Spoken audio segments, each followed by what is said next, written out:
Hello and welcome to IR Photo Tours.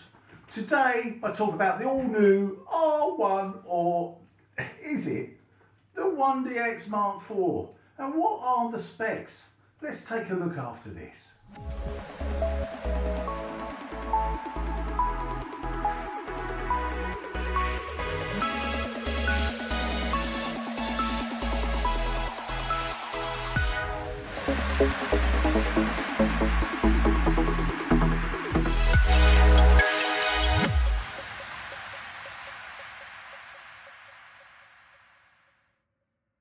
Hello everyone, my name is Ian, and for those that are new to my channel, I discuss and review just about everything relating to photography and equipment.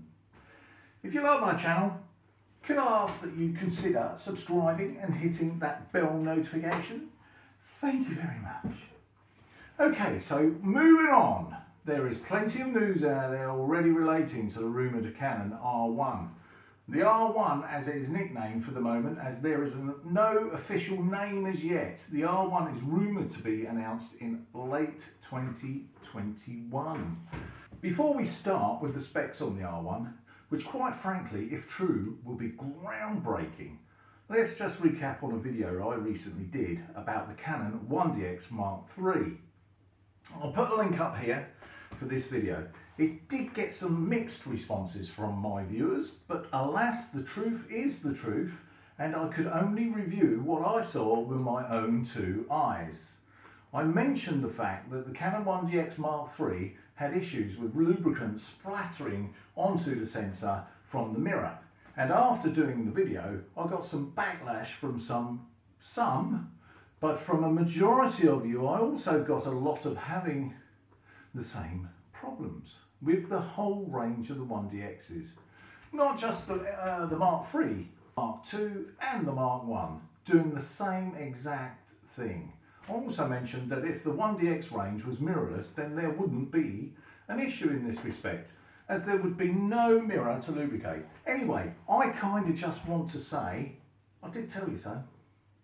And it looked to me like Canon have now gone the whole hog with mirrorless. Have you noticed not many cameras out there now when it comes to the mirrored cameras? Can I just say, Canon, well done for this, and about time. I was surprised you did the 1DX Mark III with a mirror, but there you go. Okay, so it's not all doom and gloom, because Canon, I believe, has seen the errors of their ways. Well, nearly. My last video on the M50 Mark II might tell a different story, and again begs the question, is the M50 Mark II just a firmware upgrade? Well, let's move on. So Canon are rumoured to have a new mirrorless 1DX, which we are all saying it may be called the R1. Now this promises to be very exciting. Awesome! In the respect of some groundbreaking new tech. Let me explain. It's no secret that the Canon is developing an EOS 1DX Mark III level EOS R camera. I've been told that this camera won't simply be a mirrorless version of the EOS 1DX Mark III, but will be an upgrade. Now, upgrade, I don't like that. I do not like that word, upgrade. That's what the Canon M50 Mark II had. You upgraded. Now you're stronger. Here are a few things I have been told by a good source. Keep in mind that this is far out from product announcements. Comparing, product announcements being in 2021 early, if you're lucky. Things can and probably will change, of course. So what's the R1 going to have? I don't know. An all new imaging sensor, a global shutter, a groundbreaking new autofocusing system above the EOS R5 and EOS R6. Wow. If that is true, then it will be an unbelievable achievement by Canon. Because from my experience in using the R6 and the R5, they outperform the 1DX Mark III.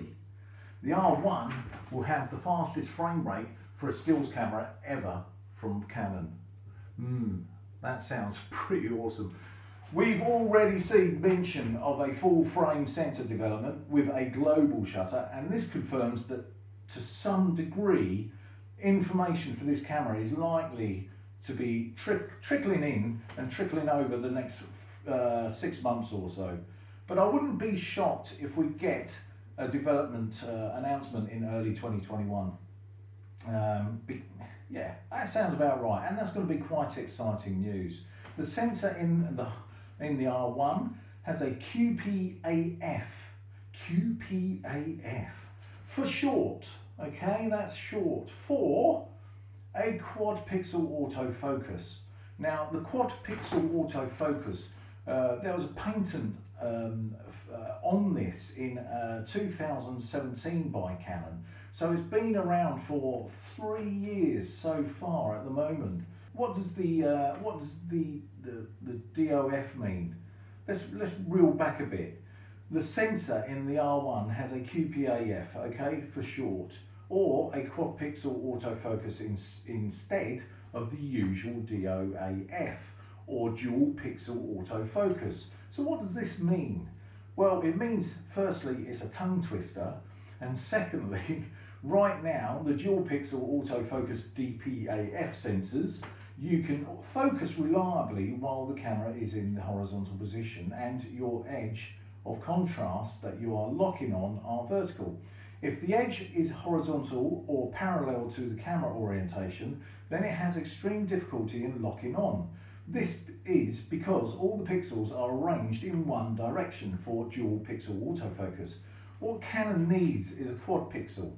Now, the quad pixel is where the pixel is split up, not once but twice, allowing for the different phase, different arrangements. So is the R5 and the R6 no good then? They also have the dual pixel or autofocus. Does that mean to say that they're no good? Really? I think they're damn good.